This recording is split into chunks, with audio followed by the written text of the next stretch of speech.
Galileo's spark, the discovery that changed science. Imagine what your life would be like when you turn 18. At this age, the great scientist Galileo was still a regular college student. He was passionate about math and physics. But unfortunately, he was stuck in medical school. One day, while sitting in a church listening to a sermon, something caught Galileo's attention. As the priest's words flowed gently like a lullaby, a small movement distracted him. A church clock was quietly lighting a candle, causing the chandelier hanging from the ceiling to swing back and forth. What was strange was that, no matter how much the chandelier swayed, the time interval of its movement seemed to follow a constant rhythm, like it had its own hidden rule. Without a second thought, Galileo stood up, walked over to the chandelier, gave it a gentle push, and then returned to his seat. He carefully counted the swaying of the chandelier, using his own heartbeat as a timer. And then, he made an incredible discovery.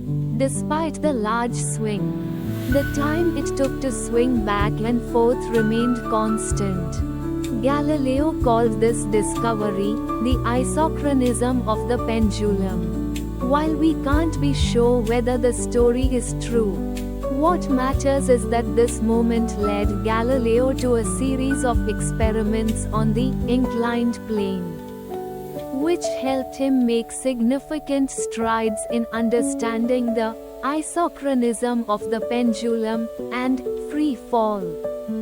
You might think that the isochronism of the pendulum, free fall, and the inclined plane are completely separate ideas. But Galileo didn't think so. He quickly realized that all three phenomena had one thing in common: the weight of the object. Galileo believed that if he dug deeper, he would uncover a connection between them. Galileo's famous experiment on the Leaning Tower of Pisa failed to provide a clear result because the speed of the falling balls was too fast to determine if they landed simultaneously. So, he changed the experiment. Instead of letting the balls fall freely, he made them roll down an inclined plane. This not only extended the time it took but also made the observation easier. Galileo used an inclined plane that was 12 cubits long and half a cubit wide, about 45.7 centimeters per cubit. In the 17th century, there were no watches, so Galileo had to figure out how to measure time accurately. At first, he used his heartbeat as a timer, but then he realized it wasn't reliable. Immediately, Galileo came up with a solution: a water clock. He placed a large container of water at a height, connected it to a tube, and used a small cup to collect the water flowing out as the ball rolled down. The difference in the amount of water collected represented the difference in time. The amount of water was proportional to the passage of time. However, the water clock couldn't measure two consecutive time intervals. So Galileo tried another method, using bells. He placed bells at regular intervals along the inclined plane. Every time the ball rolled down and struck a bell, it made a ting, ting sound. Galileo could then measure the time it took for the ball to travel by counting the spaces between the bell sounds.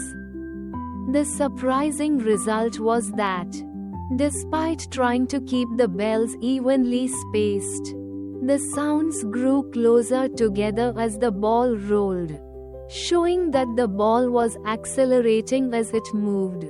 Galileo excitedly exclaimed, "Aha! The ball doesn't roll at a uniform speed like Aristotle claimed."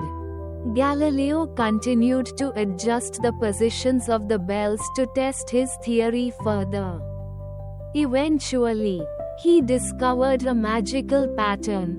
The distances between the bells followed a mathematical rule: 1, 4, 9, 16, 25. This excited him even more. He decided to repeat the experiment with inclined planes of different lengths to calculate how long it would take the ball to travel each distance.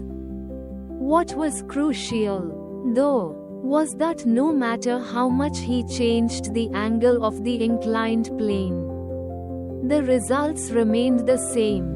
When the angle of the plane was 90 degrees, the motion of the object became free fall. This led Galileo to hypothesize that the laws of motion for an object on an inclined plane were similar to those for free fall.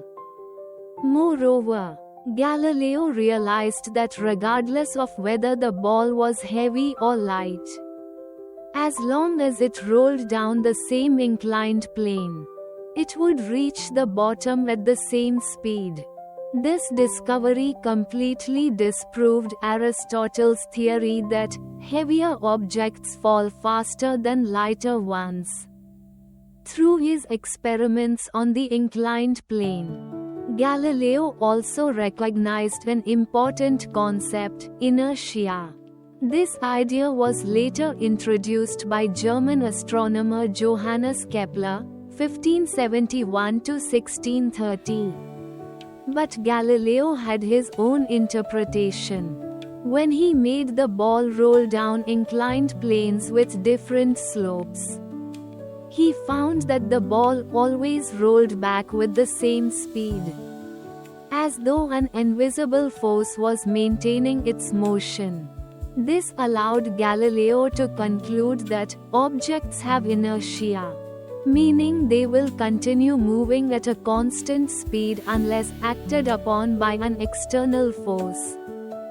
Galileo's conclusions not only disproved Aristotle's ancient theories, but they also laid the groundwork for Newton's first and second laws of motion. This moment in time was the birth of a new era in science. Now, looking back at Galileo's journey, you can see that his life at 18 wasn't ordinary at all.